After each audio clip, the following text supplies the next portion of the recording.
Hi, I'm Tim. Welcome to our channel and thanks for logging on. If you enjoy these videos, do me a favor and subscribe to our YouTube channel right here at Watchbox Reviews. I would really appreciate it, and I promise to update daily.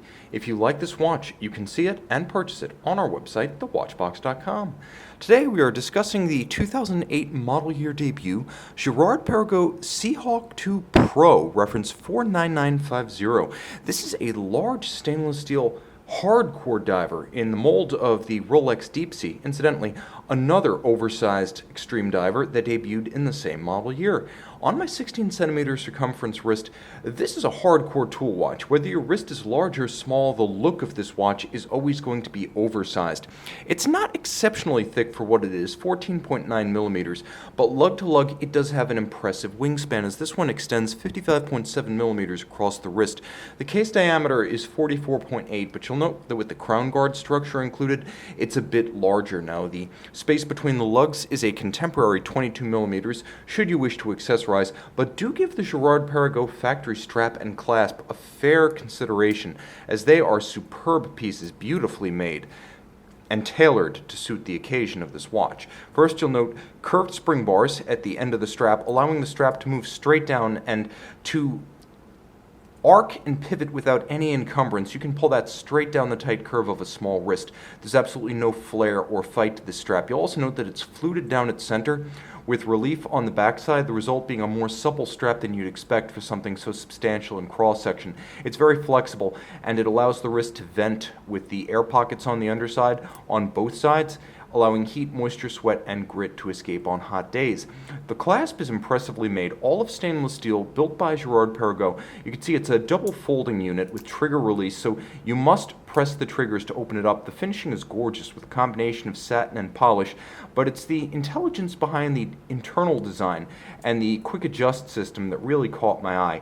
You have a small amount of adjustability, multiple detents on both sides, so you have the ability to fine-tune, but also go all out and fully extend both micro adjusters if you want to wear the watch over some sort of a dry suit or wetsuit. So a remarkably sophisticated clasp.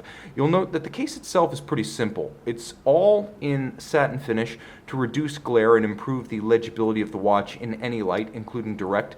The satin finish is handsome, and the case lines are surprisingly artful. Thoughtfully arced, curved, tapered, with tumble home from side to side. It's a sophisticated watch. Though big, it's not a big brute. The bezel has a wonderful detent. First, the knurling. Let's get a little bit closer. Give ourselves some more light. The knurling is remarkably deep cut, so you can grip it easily with hands wet, sweaty, or gloved. There's a rubber insert on the inner circumference of the bezel with raised metal indices and numerals, as well as index for easy reading. The combination of the rubber and the metal making this a highly resistant bezel, one that's not likely to scratch or scuff. The ratchet action sounds and feels awesome. This is one of the best dive bezels I've encountered at any price from any brand.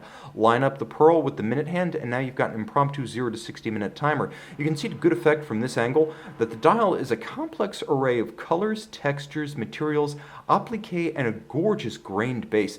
The base is almost like sandpaper, but it's a dark anthracite coloration. Shocks of color. You can see a red date wheel, red on white. You also note brushed metal finishing to the walls of the deep aperture for the date window, a thoughtful detail, and mirrored in the brushed metallic finish about the hands as well as the sub-registers. It glows like a torch at night. There will be a lume shot, but note the power reserve indicator.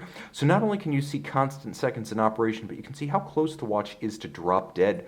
Now, inside the case, manufacturer movement, Girard-Perregaux GP033RO, automatic 46-hour power reserve, 27 joules, 4 Hz beat rate, features hacking, features a quick set for its date, features impressive 1,000 meter water resistance with helium escape valve for saturation divers.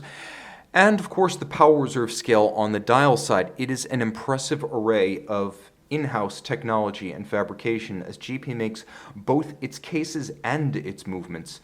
You'll note that the off-centered crown guard is designed to prevent shearing and offers more protection than a conventional shouldered crown guard, but at the same time it also prevents the digging of wrists. If you find that conventional oversized shouldered crown guards don't get along with your wrist, this might be the solution. You've seen the same treatment on Seiko and at the opposite side of the case, closer to 2 o'clock, on Bremont Supermarines, but this look is definitively Girard-Perregaux. A more aggressive Sea Hawk 2, you can see and purchase the Sea Hawk 2 Pro on the watch box. And we're back with the Girard-Perregaux Sea Hawk 2 Pro, reference 49950. As you can see, absolutely volcanic. This one glows at night like a block of radium. And note the quirky inclusion of luminescence on the power reserve scale. A true diver through and through, day or night. See it and make it yours on the watch box.